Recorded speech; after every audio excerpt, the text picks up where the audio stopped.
امریکا په افغانستان د 1.2 میلیارډ ډالرو په ارزښت د مهماتو پلور منظور کړ. سلام درنو لیدونکو، ستړي مه شئ.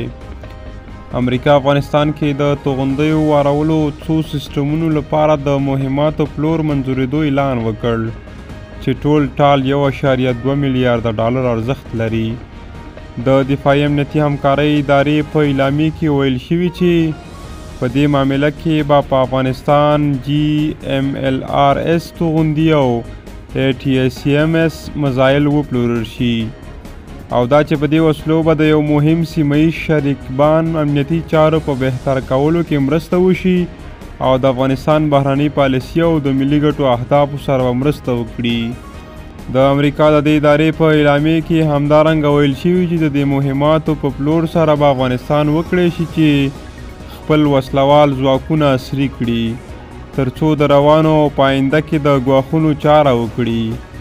د متحده ایالاتو د بهرنیو چارو وزارت په افغانستان کې د دې وسلو پلور منظور کړی دی. د وسلو وروستی پلور یا نه پلور پرېکړه به د کانګرس کوي.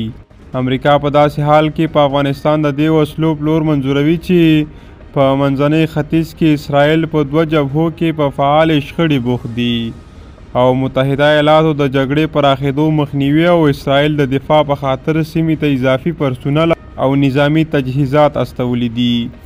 په خلیج کې عربي هیوادونه د متحده ایالاتو څخه نظامی او نورو همکاریو ترلاسه کولو لپاره ځانونه واشنګټن ته نږدې کوي.